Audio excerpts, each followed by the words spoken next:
욥기가 참 어려운 내용이고, 그리고 우리가 일반적으로 알고 있는 그 통념하고 좀 벗어나는 그런 내용들이 곳곳에 있는 것 같습니다. 그러니까 사탄의 대화 내용도 그렇고, 또 욥의 어떤 고난이 우리가 흔히 아는 어떤 인과응보적인, 이제 착한 일을 하면 상을 받고 나쁜 일을 하면 벌을 받는다. 이런 게 뭐 시편이나 잠언 또는 그 욥기 안에서의 어떤 본문에서 종종 나타나기도 하고, 하나님께서 공의로우신 분이라는 우리의 일반적인 그 관념에 비추어 보았을 때도 그게 상식인데, 거기에 비해서 욥은 굉장히 의롭고 온전한 자였음에도 하나님 앞에서 철저하게 고난을 받는단 말입니다. 그리고 그 욥의 간절한 질문이나 호소에 대해서 하나님께서 잘 응답해 주시지 않고,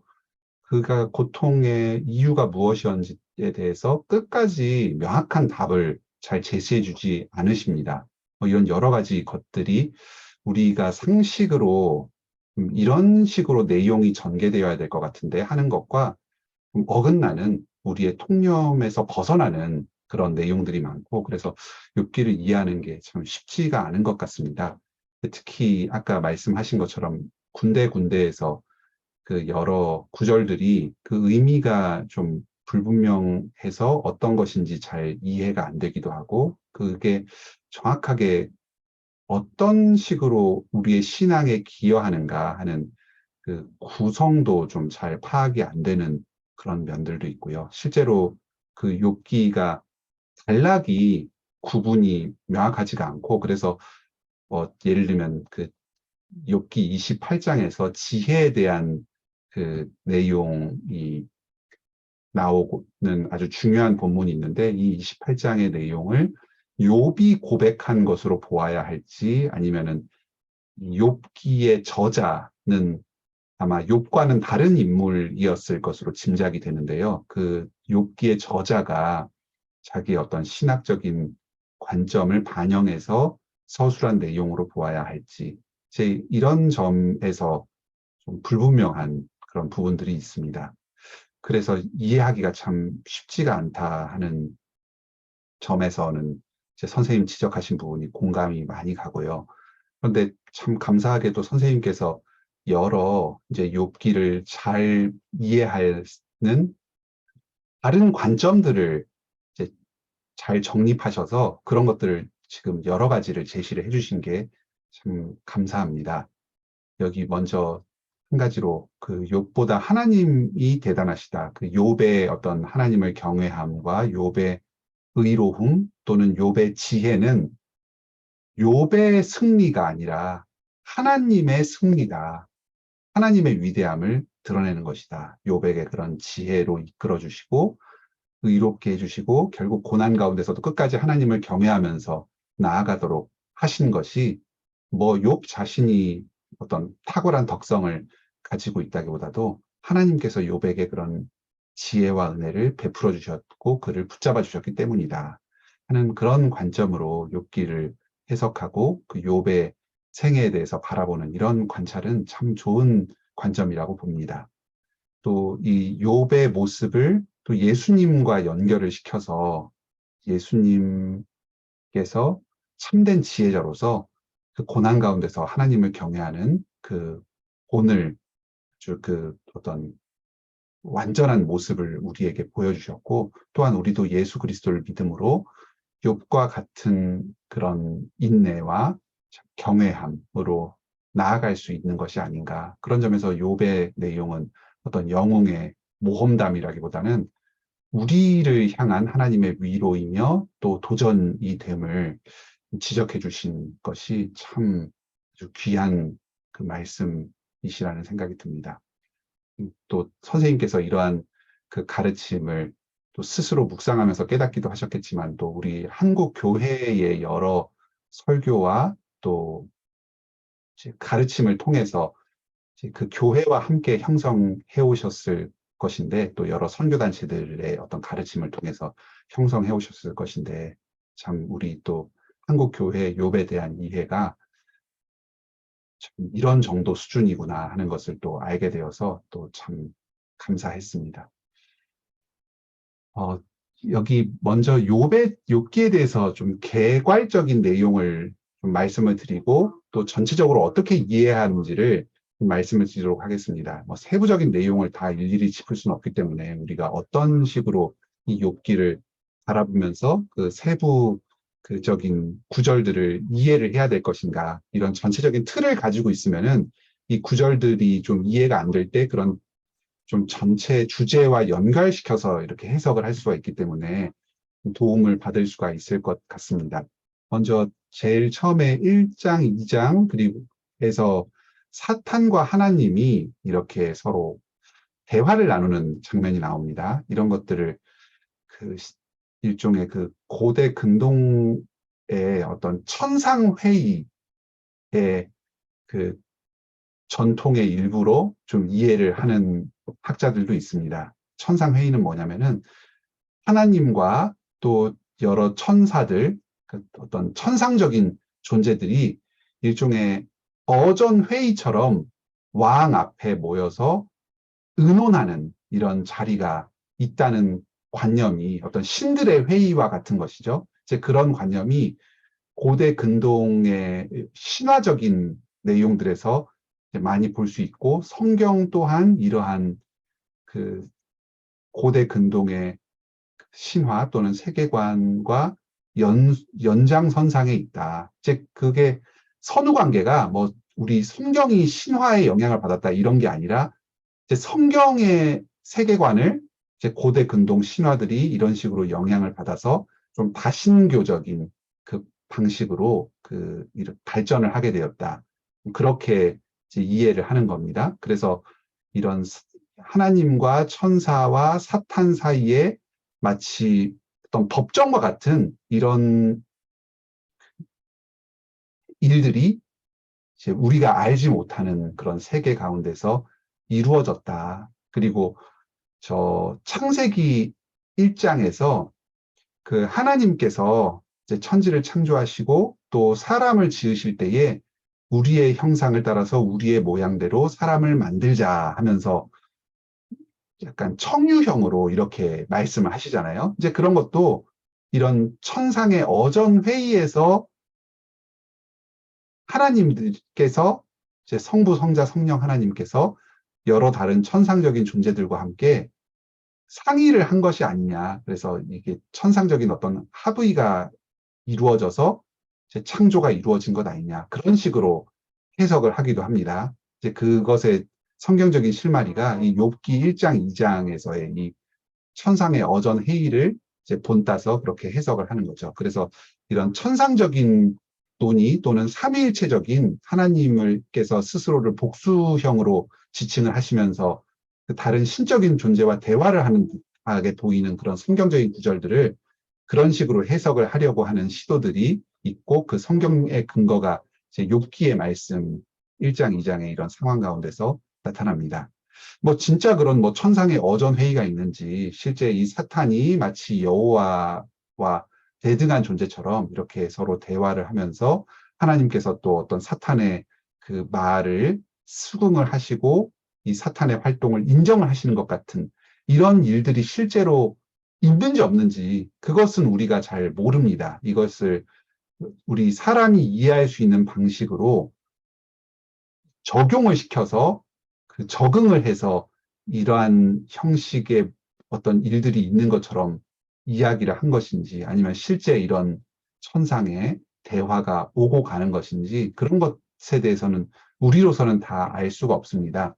하지만 이 본문에서 분명한 것은 이런 것입니다. 사탄 또한 그 세력은 분명하게 존재하지만 하나님의 지배와 통치 아래에 있다. 사탄의 활동 또한 하나님의 그 허용하시는 범위 안에서만 이루어질 수 있다. 사탄이 계속 허락을 받지 않습니까? 욥에 대해서 시험을 할까요? 또 욥의 몸까지 상하도록 할까요? 첫 번째 그 사탄의 요청, 1장에서 나오는 요청에서는 욥의 몸에 대해서는 절대로 건드리지 마라. 그의 건강과 생명은 조금도 해치 말아라. 이렇게 딱 한계를 주셨고 그 다음에 2장에서는 사탄이 한술 더 떠서 몸을 공격하면 그는 틀림없이 그 불경한 하나님을 경외하는 데서 멀어질 것이다. 이렇게 주장을 하니까 그래 좋다. 그의 몸에 대해서도 너가 시험을 줄 수 있다. 하지만 그의 생명은 절대로 건드리지 말아라 하고 한계를 명확하게 주시고 그 허락 하에서만 사탄이 활동할 수 있다는 겁니다. 우리에게 사탄의 시험과 공격이 있을 수 있고 또 이 세상 가운데 사탄이 공중 권세자로서 잡은 자로서 활동을 하고 여러 악을 행할 수 있습니다. 시험을 하고 하나님에 대한 그 불신을 조장할 수 있습니다. 하지만 그 모든 사탄의 활동 또한 하나님의 그 주관하심 하에 있고 하나님께서 정하신 한계를 넘어서는 일은 불가능하다는 거죠. 그것이 우리 이 땅에서 그 사탄의 세력 가운데 또 시험 가운데 살아가는 우리들에게 큰 위로가 됩니다. 때로는 우리가 여러 가지 시험을 당할 수도 있고 사탄이 행하는 여러 악 가운데 놓일 수도 있지만 우리가 당하는 그 시험과 악은 사탄의 음모와 계계는 하나님의 통치 가운데 있고 절대로 그 하나님께서 경계 지어 주신 그 범위 이상으로는 자신의 자의적인 판단으로 넘어설 수 없다. 우리의 생명과 목숨을 지켜주시고 또 우리에게 필요한 그 안전과 우리의 소중한 것들은 하나님께서 반드시 지켜주실 것이다. 또 그러한 이상으로 우리가 고통당할 때에도 이 또한 하나님의 뜻 안에 있다. 하나님의 선하심이 그 가운데 우리를 둘러 보호하고 계시다. 이것이 우리에게 큰 위로가 됩니다. 또 두 번째로 이 사탄의 존재는 이 땅에서 우리가 겪는 이 시험들, 믿음의 큰 시련들이 있습니다. 이 시험이 하나님께로부터 온 것이 아니라는 것을 압니다. 사탄이 시험을 하는 거죠. 우리의 믿음을 끌어내리고자 하는 것은 사탄의 일입니다. 야고보서에서도 말씀하시죠. 하나님은 시험을 하지도 않으시고 시험을 당하지도 않으신다. 우리에게 오는 이 어떤 큰 악, 그리고 우리를 믿음에서 걸려 넘어지게 하는 이러한 큰 장애물들, 시험들, 이런 것들은 하나님께로부터 온 것이 아니라 이런 사탄에게서 온 것이다 하는 것이 이 욥기에서 분명하게 드러납니다.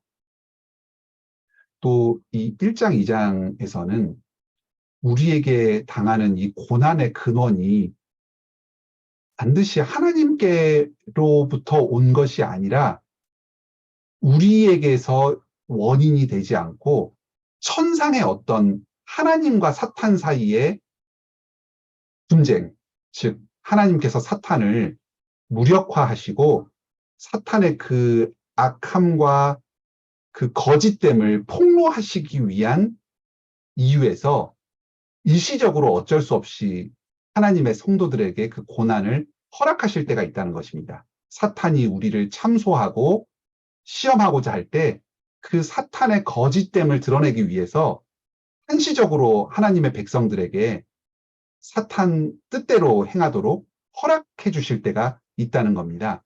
아까 전에 그 이 선생님께서 말씀하시면서 하나님의 위대하심을 이 욥이 드러냈다 하는데 실제로 그렇습니다.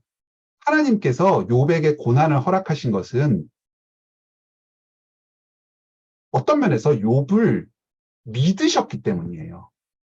욥의 그 신앙이 순전하고 욥이 하나님을 경외하는 그 경외함이 온전하고 순결한 것이라는 것을 믿으셨기 때문입니다. 그래서 사탄의 시험 가운데에서도 욥이 결코 그 믿음과 하나님을 경외하는 것에서 흔들리지 않을 것이다 하는 것을 믿으셨기 때문에 사탄에게 내어주신 거죠.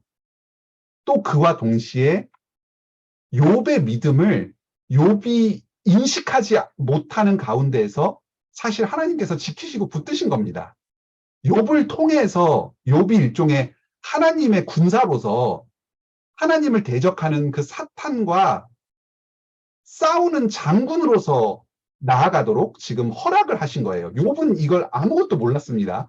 자기가 뭐 그런 정도로 대단한 믿음을 하나님께로 인정받은 사람이었는지, 하나님께서 자기를 통해서 자기를 앞세워서 지금 이 사탄과의 싸움을 행하시고 승리를 하실 계획을 펼치시는 건지, 이런 거를 아무것도 몰랐어요.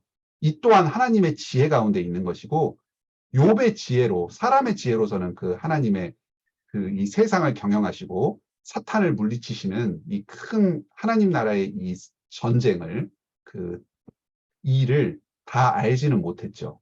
하지만 욥이 알지 못하는 가운데에서도 하나님께서는 그 욥을 사용하셔서, 그 욥의 고난을 사용하셔서 사탄의 그 음모를 물리치시고 사탄을 참 거짓됨을 폭로하시면서 그를 심판하신 겁니다. 사탄을. 지금 사탄이 법정에서 자기가 옳다고 막 주장을 했잖아요. 그런데 마지막에 이 사탄이 어떻게 됐는지는 나오진 않지만 우리는 압니다. 결국은 욥의 어떤 이 의로움과 하나님을 경외하는 것을 통해서 이 사탄의 참소가 거짓되었고, 사탄은 이제 일종의 무고죄가 된 거죠. 이제 하나님의 백성을 헛되게 고소한 것이니까. 그러니까 이 사탄은 지금 이 욥의 의로운 삶을 통해서, 이 욥기 전체를 통해서 정죄받은 것입니다. 당연히 하나님의 심판이 따르겠죠. 이 사탄에 대해서. 욥이 이 사탄과 하나님의 싸움의 선봉장이 되어서 지금 앞장서 싸운 거예요. 욥이 실제 사탄과 싸운 건 없죠. 하지만 사탄이 보낸 그 악 가운데에 끝까지 굴하지 않고 자기의 믿음을 포기하지 않고 지키면서 하나님을 경외한 이것 자체가 사탄의 음모를 무너뜨린 것이고 사탄과의 영적인 싸움에서 승리한 것입니다. 그래서 욥이 당하는 이 고난은 자신의 어떤 잘못 때문이 전혀 아니었어요. 이 하나님과 사탄 사이에서 일어나는 이 영적인 전쟁 가운데서 장수로서 싸우는 과정에서 벌어진 그런 어떤 전쟁의 상처였습니다. 그리고 하나님께서 그 욥 가운데 계속해서 함께 계시면서 그는 부르짖고 울부짖고 고뇌하면서 막 주님 안에서 막 진짜 막 정말 처절한 그 영적인 싸움을 하였지만 그 가운데서 그의 믿음을 붙들어 주시고 힘 주시면서 끝까지 낙심하지 않도록 지켜주시고, 결국은 하나님의 지혜를 깨닫고 주님 앞에서 겸손하게 자기를 낮추면서 주님을 찬송하는 대로 나오게 되었거든요. 이 전체 42장의 과정을 통해서 결국 욥이 이렇게 회복되고 주님 안에서 그 자신의 고난의 문제를 해결받았습니다. 이 욥을 통해서 그런 승리를 거두신 거고, 승리케 힘을 공급해 주시고 지혜를 주셨습니다. 그래서 이 앞에 이 1, 2장의 이 사탄의 어떤 모습을 통해서 또한 우리가 알 수 있는 것은 우리 자신의 그 고난의 어떤 원인이 반드시 나의 죄와 잘못 때문이 아니라 우리가 알지 못하는 어떤 하나님의 신비한 그 경영 가운데에서 알지 못하는 이유에서 내 책임이 아닌 그런 고난이 나에게 올 수도 있다. 하지만 주님께서 그 고난을 사용하셔서 사탄을 무찌르시고 하나님 나라의 승리를 거두신다. 내가 당하는 그 알지 못하는 그 고난이 사탄과의 영적 전쟁의 싸움의 일환일 수 있고, 내가 거기서 끝까지 믿음을 지키고 주님을 경외한다면 그 영적인 전쟁에서 승리를 거두게 되는 것이다. 뭐 이런 것들을 이 욥기 1, 2장을 통해서 우리가 사탄과의 싸움 가운데서 배울 수가 있습니다. 이 욥은 이 아마 창세기에 그 아브라함 족장 뭐 이런 사람들, 아브라함, 이삭, 야곱 이런 사람들하고 비슷한 시기에 살았던 인물로 여겨집니다. 뭐 욥기에서는 그런 시기적인 정보를 알 수 있는 것은 아무데도 없습니다만 이 배경, 어떤 목축을 하고 그 하나님께서 가축을 크게 줌으로써 이런 게 막 그 야곱과 같거든요. 막 아브라함에게 그 가축을 많이 주고 또 이제 특별히 정해지지 않은 어떤 장소에서 하나님께 이렇게 제사를 드리면서 경배하고 이게 창세기에 있었던 그 족장들의 삶의 모습하고 굉장히 유사합니다. 그리고 여기서 나오는 어떤 그 히브리어의 어떤 용례나 뭐 이런 것들을 보았을 때 그 많은 성경 학자들은 이 욥기의 그 배경을 창세기의 그 족장 시기와 그 같은 비슷한 시기로 봅니다. 그러니까 우리가 여기서 이제 에스더 뒤에 욥기 이렇게 나오니까 왠지 이게 어느 시기인지 좀 불분명한 그런 때가 있는데 우리 생각보다 굉장히 확 위쪽의 이야기라는 거죠. 창세기 때와 시기적으로는 비슷한 일이죠. 하지만 이 기록 자체는 언제 되었는지 모르고 한참 후대 때의 사람, 어쩌면은 이 시편을 기록할 때와 좀 비슷한 시기, 이 시편, 잠언, 전도서, 아가 이런 나머지 그 지혜서들이 전부 뭐 최소와 다윗, 뭐 솔로몬 또는 그 이후에 어떤 포로에서 귀환한 다음의 시기, 뭐 이럴 때에 쓰여진 작품이거든요. 그래서 당연히 욥기도 아마 그런 후기 때에 기록된 그 구전으로 이렇게 전승되어 왔던 그런 그 욥에 대한 하나님의 말씀을 그 글로 기록해서 남긴 것이 아니겠는가, 뭐 그렇게 짐작을 하고 있습니다. 전체 구조는 여기 맨 앞에 1장, 2장, 그리고 맨 뒤에 42장, 그렇게가 이제 스토리로 되어 있고요. 이제 중간에 그 이제 3장에서는 그 욥의 어떤 스스로에 대한 저주가 나오고, 그리고 맨 뒤에 42장 그 앞부분에서 이제 욥이 자기 친구들을 위해서 좀 축복하면서 그 죄 용서를 구하는 그런 내용이 나옵니다. 그러니까 욥이 저주에서 축복으로 이렇게 변해가는 내용이 3장과 42장의 앞부분에 이렇게 나오고요. 그 중간에 4장부터 41장까지는 이제 그 여러 대화와 말씀들을 통해서 이제 그 이제 참된 지혜가 어디에 있는지 이런 것들을 좀 일깨우는 그런 내용들로 나옵니다. 여기서 4장부터 27장에서는 그 어떤 새 친구의 발언과 욥의 답변이 번갈아 가면서 나오는데 여기서 그 친구들의 그 질문들은 이제 전부 다가 좀 지혜롭지 못한 말로 이제 여겨집니다. 왜냐하면 42장에서 하나님께서 그 친구들을 정죄하시거든요. 그리고 욥이 옳다고 인정을 해주십니다. 이제 그 하나님의 판단, 42장에 나오는 그 하나님의 판단을 기준으로 해서 욥기 전체를 읽어야 하는데요.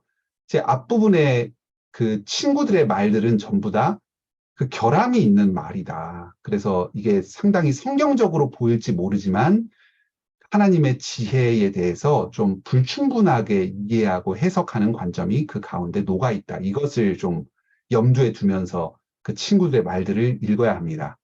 또 그리고 욥의 말에 대해서 읽을 때에도 주의할 점이 있는데 욥의 말 또한 항상 옳은 말은 아닙니다. 이 고난 가운데서 몸부림치면서 원망과 탄식을 늘어놓는 그런 말들이 많은데 이럴 때 좀 중간중간에 좀 하나님에 대해서 원망을 하기도 하고 참 스스로의 인생에 대해서 자책하고 한탄하는 말을 하기도 하거든요. 그래서 이걸 흐름 가운데서 이 고난 가운데 처한 성도들이 참 자신의 그 안타깝고 정말 그 처절한 그 심정을 하나님 앞에서 토로하는 그런 과정에서 뭐 사실 어떤 못할 말을 할 수도 있고 스스로 그냥 이렇게 고통을 주실 바에야 나를 처음부터 이 세상에 존재하지 말도록 하지 그러셨어요. 나를 차라리 그냥 이 세상에서 없이 하여 주소서. 이런 말을 우리가 솔직한 심정으로 기도하면서 할 수도 있지 않습니까? 하지만 이러한 욥의 어떤 자기 감정을 토로하는 이런 말에 대해서 이게 성경에서 나온 말이니까 정당한 말이다. 이렇게 볼 수는 없는 거죠. 사실 그런 말 자체의 어떤 그 옳고 그름을 따지는 것 자체가 좀 부적절한 면이 있습니다. 왜냐하면 지금 이토록 큰 어떤 인생의 고난 가운데서 하나님께 이 토로한다는 이 자체가 중요한 거거든요. 그래서 이 중간중간에 그 대화의 내용들을 이러한 흐름 가운데서 이해를 해야 하고 그 어떤 글자 하나하나의 의미에서 그냥 그 구절 하나만 떼서 이해를 하는 것처럼 좀 이해를 한다면 잘못된 해석을 할 경우가 많습니다. 예를 들면 내 시작은 미약하였으나 그 끝은 심히 창대하리라. 이 구절이 욥의 친구 중에 한 사람이 아마 빌닷이 했던 말인 것 같은데요.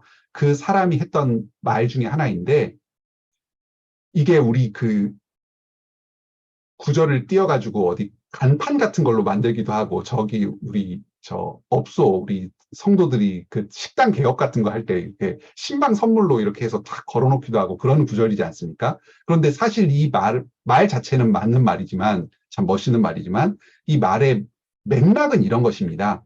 요봐, 너의 지금 이 고난은 너가 죄를 지었기 때문이야. 하나님 앞에서 죄인이 아닌 사람이 어딨니? 그러니까 빨리 너의 이 고난을 야기한 너의 죄를 생각을 해서 그것을 회개하고 하나님 앞에 회개함으로 나아가렴. 그러면 하나님께서 너의 이 회개를 들으시고 너의 잘못을 용서해 주시고 너를 이 고난에서 건져 주시며 너의 시작은 미약하였으나 끝을 심히 창대하게 해 주실 거야 하면서 욥의 그 고난이 너의 죄와 잘못으로부터 왔다는 것을 빨리 인정해라. 그러면 창대하게 되리라 하는 그런 맥락에서 한 이야기거든요. 그러니까 이걸 그렇게 좋게 볼 수만은 없는 그런 구절입니다.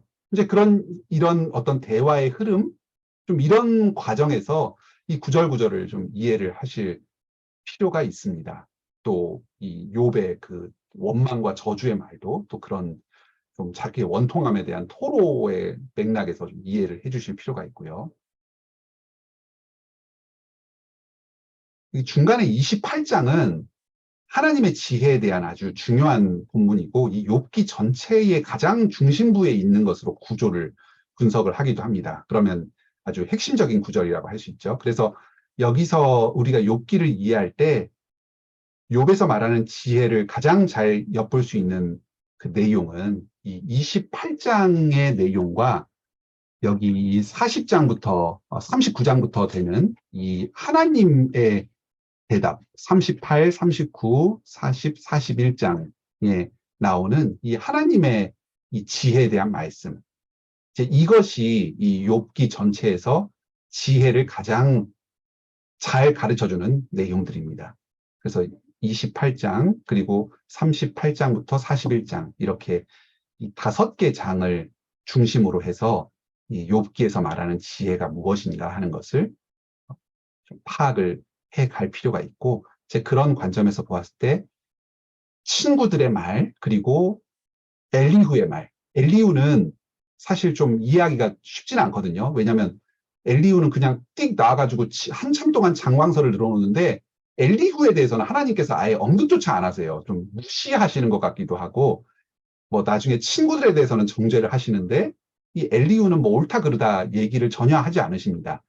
그런데 이 엘리후는 내용상으로 보았을 때도 이 세 친구의 말과 대동소이한 그 발언이고 구조상으로 보았을 때도 이 세 친구의 말과 그대로 이제 대꾸를 이루어서 엘리후의 말이 이제 언급이 됩니다. 이제 그런 점에서 보았을 때 그 엘리후 또한 이 세 친구들과 같이 좀 제한적인 지식을 가지고 좀 지혜롭지 못한 그런 말을 한 것으로 이해할 수 있겠습니다. 좀 그런 틀 안에서 이 세부적인 그 발언들을 이해하고 해석하시면 좀 참고가 되지 않을까 싶은 생각이 듭니다. 아까 이 선생님께서 또 예수님과 욥을 연결시키는 아주 그 중요한 관점을 말씀해 주셨는데요. 실제로 여기 그 야고보서 5장 11절에서는 욥의 인내를 아주 높게 평가하면서 좀 본받을 것으로 우리 성도들에게 제시하는 내용이 나옵니다. 그 욥은 특히 그 고난 가운데에서 이제 의인이 당하는 고난 그리고 그 가운데에서 인내함으로 하나님만을 의지하고 경외하는 이 태도 이것에 대해서 그 강조한다는 점에서 아주 예수님과 닮아 있습니다. 예수님 또한 욥보다 더 의로우신 분이셨는데 고난을 당하셨습니다. 이유 없이 고난 당하셨고 그리고 욥보다 더 하나님께 인내하며 하나님께 끝까지 순종했습니다. 그로 말미암아서 사탄을 이기고 하나님 나라의 승리를 성취하셨습니다. 하나님께로부터 부활되심으로 의롭다 여기심을 받으셨습니다. 그런 점에서 욥의 어떤 모습과 예수님의 모습, 그리고 욥이 이룬 성취와 예수님의 성취가 상당히 유사하게 연결되어 있습니다. 또 하나 중요한 것이 욥이 이런 고난 가운데서 하나님께 의롭다 하심을 받은 뒤로 친구들의 죄를 용서해 달라고 이제 42장 맨 마지막 결론부에서 이야기를 하면서 제사를 드리거든요. 친구들을 위해서. 그 제사를 하나님께서 기쁘게 받아주십니다. 그러니까 이것은 자신을 공격하고 정죄한 원수에 대한 지극한 사랑입니다. 욥 자신이 하나님께로부터 사랑을 받고 자기 어떤 고난의 문제가 풀어지고 복을 누리게 되었을 때 이제 그 사랑으로 말미암아서 넉넉한 마음으로 자기 친구들의 죄를 용서해 달라고 이제 구하면서 대신 제사를 드린 그런 좀 중보자로서의 그 역할을 하였거든요. 이게 예수님에 의해서 더 탁월하게 드러나죠. 예수님은 자기가 응답되지 않았을 그 순간조차도 십자가 상에서 죄인들의 죄 용서를 위해서 하나님께 간구하면서 죽으셨습니다. 욥은 그 자기를 정죄하는 친구들에게 막 원망의 말을 털어놓으면서 제 친구들에게 반박을 하기도 하고 막 했거든요. 그런데 예수님께서는 그러한 모습도 전혀 보이지 않으셨죠. 오히려 죽기까지 그 원수들을 사랑하면서 원수들의 용서를 하나님께 빌면서 십자가에서 죽으셨다는 점에서 욥이 보인 이 성취, 또 욥에게서 나타난 그 하나님의 승리가 예수님에게서는 훨씬 더 탁월하고 완전한 형태로 드러났다. 이 욥에서 나타난 어떤 여러 지혜와 덕목들이 완성되었다. 예수님에게서. 그렇게 이제 볼 수가 있고 서로 이렇게 연결시켜서 이해하는 것은 아주 중요한 점이라고 생각됩니다. 여기 욥의 주제에 대해서 좀 설명을 드리려고 하는데요. 여기 친구들과 엘리후는 참 맞는 말을 합니다. 그런데 이들의 기본적인 전제는 인생의 모든 고난이 인과응보의 원리에 의해서 설명된다. 사람이 누리는 복은 자신의 선 때문이고 사람이 받는 악과 고난은 자신이 행한 악 때문이다. 그런 식으로 인과응보 원리로 모든 것을 설명하려고 합니다. 이것은 또 성경에서 가르쳐주는 그 지혜의 어떤 일부이기도 하거든요. 잠언 같은 데서는 내가 열심히 노력하고 참 하나님을 경외하고 하면은 복을 받는다. 또 재산이 따라온다. 어떤 선한 삶을 살면은 반면에 어리석은 삶을 살면은 그로 말미암아서 인생의 많은 불행을 감당해야 될 것이다. 이런 인과응보적인 측면이 기본에 깔려 있다는 것을 또 성경의 다른 부분에서는 이야기를 하고 있습니다. 그래서 이러한 기본적인 어떤 인생에 대한 이해를 바탕으로 해서 친구들은 이 엄청난 고난, 인간으로선 상상할 수 없는 최악의 고난 앞에 놓여 있는 욥에게 이렇게 조언을 하는 거죠. 친구들 나름대로도 처음엔 최선을 다했습니다. 먼 길을 왔고 욥의 소문을 듣고 이것만 해도 진짜 굉장한 친구죠. 뭐 이런 친구가 우리에게 있을까요? 뭐 이런 했을 때 뭐 정말 옆에 먼 길 만사제쳐두고 먼 길 와가지고 3명이나 함께 시간을 보내고 얘기도 들어주고 나눠주고 조언도 해주고 정말 인간적으로 보았을 때는 뭐 이런 친구들도 없을 정도의 대단한 친구들인데 또 7일 동안이나 아무 말도 하지 않고 그 욥의 슬픔 가운데 이렇게 함께 있어줬거든요. 좀 대단한 친구들입니다. 그런데 7일 후에 이제 욥이 말을 시작했죠. 그러니까 친구들이 옆에서 막 계속 넌 아니야, 잘못됐어. 그게 아니지. 너는 지금 죄가 있으니까 고난을 받은 거야. 왜 너는 아무 죄도 없는데 하나님께서 왜 너에게 고난을 주셨습니까? 하고 왜 그렇게 부르짖니? 당연히 죄가 있으니까 고난을 받는 거지. 하나님이 어떤 분이신데. 지극히 선하시고 공정하신 분이신데 아무 죄 없이 아무 이유 없이 너에게 고난을 주실 턱이 있니? 너는 알지 못하는 죄가 너에게 많다. 어서 빨리 회개하고 하나님의 용서를 빌어라. 그런데 욥이 인정을 안 하거든요. 그러니까 친구들은 자기 말을 제 주장이 욥에게 받아들여지지 않으니까 거짓말까지 해요. 욥이 행하지도 않았던 그런 각종 범죄들을 막 나열하면서 22장에 그런 내용들이 나오거든요. 막 너가 핍박하고 착취하고 그러면서 이런 사람들에게 많은 악을 행하지 않았냐. 이게 자기 확신에 차가지고 자기가 생각하는 게 절대적으로 옳다고 생각하는 아주 그런 사람이 이런 큰 어떤 잘못, 사실의 왜곡, 거짓 이런 데에 빠질 수 있다는 것을 이 친구들이 보여줍니다. 반면에 욥의 대답은 이런 것이죠. 인과응보, 뭐 그럴 수도 있지만 그것만으로는 인생의 고난이 다 설명이 되지 않는다. 의인이 고난받고 악인이 복을 누리는 일들이 우리 주변에서 얼마나 많은가.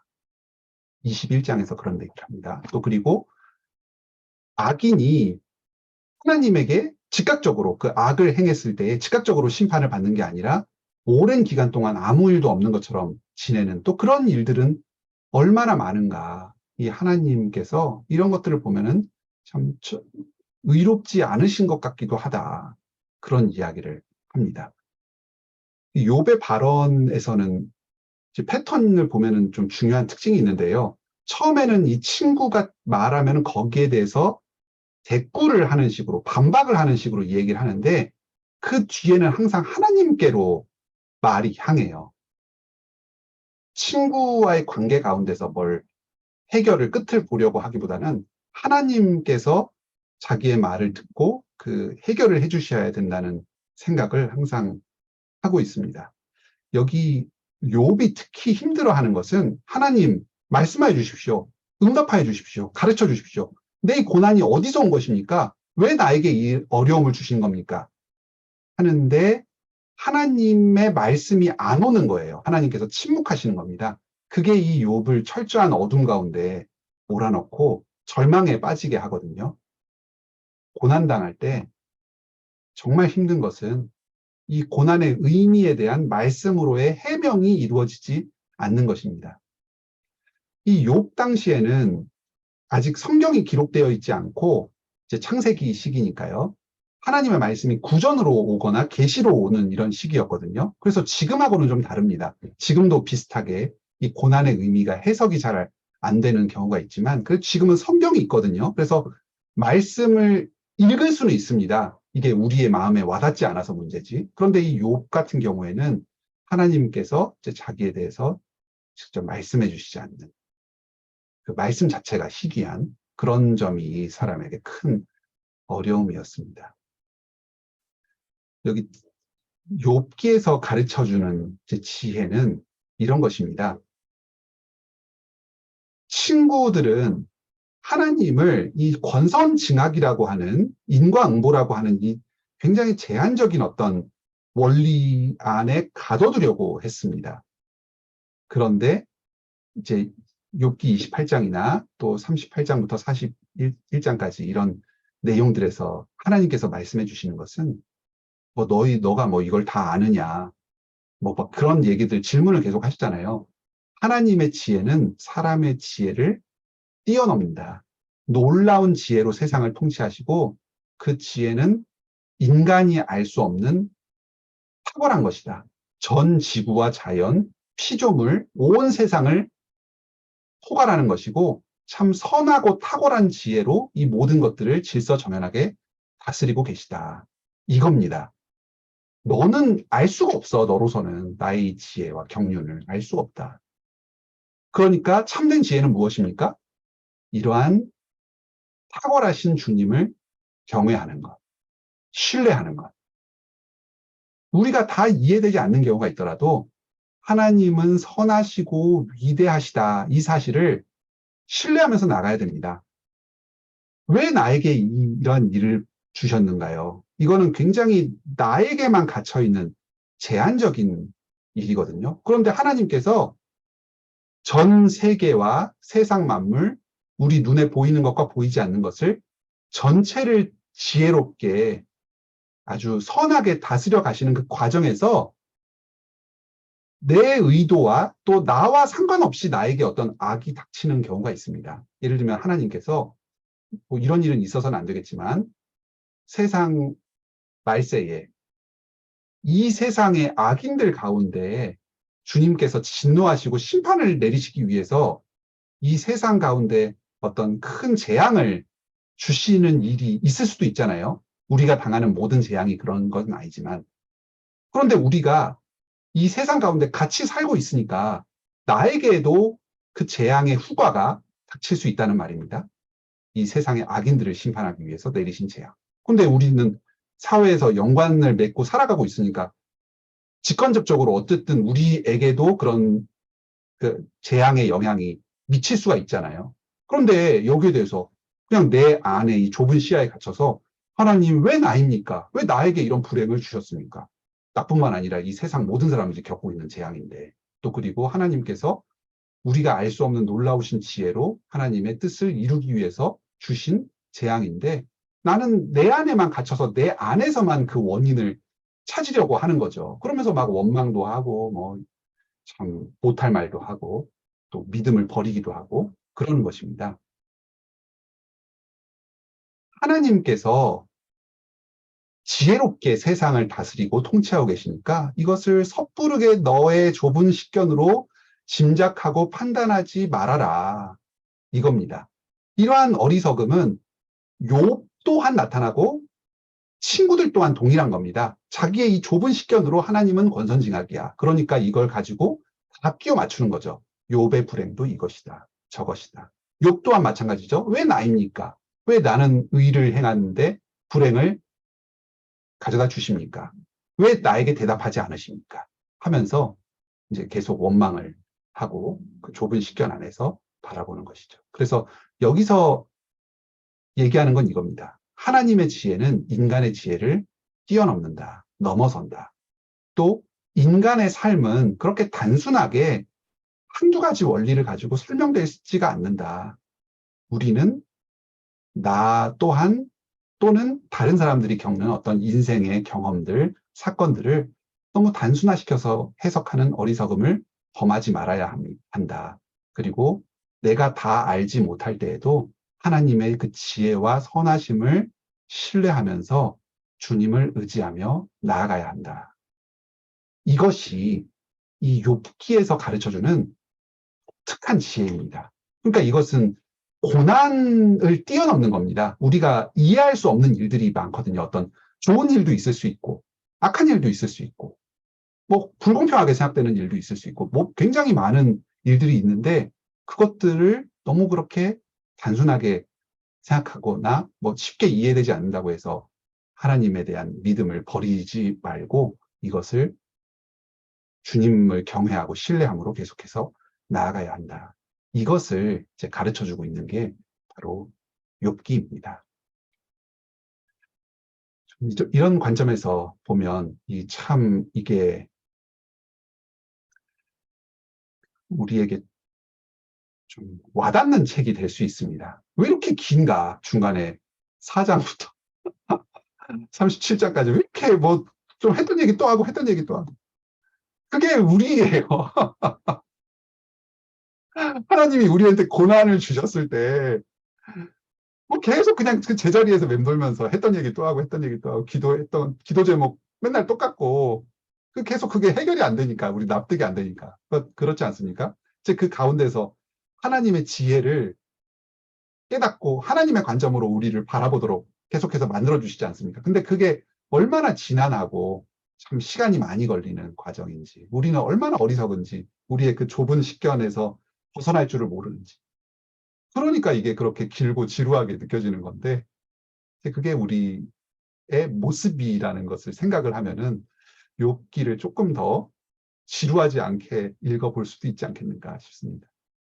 또 하나 아까 전에 그 하나님께서 좀 너무 잔인하신 것 아닌가 욥에게 이런 그 어떤 불행을 허락하신 것이 너무 좀 하나님이 욥을 하찮게 여기신 것 아닌가.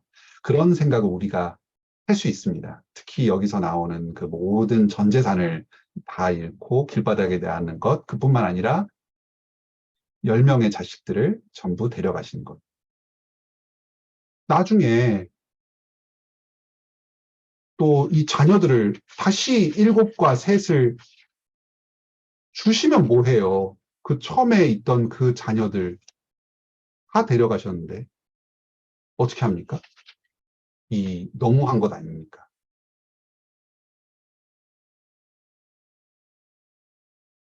이거는 참 좀 종말론적인 관점에서 봐야 합니다. 이 요백에도 부활의 신앙이 있었거든요.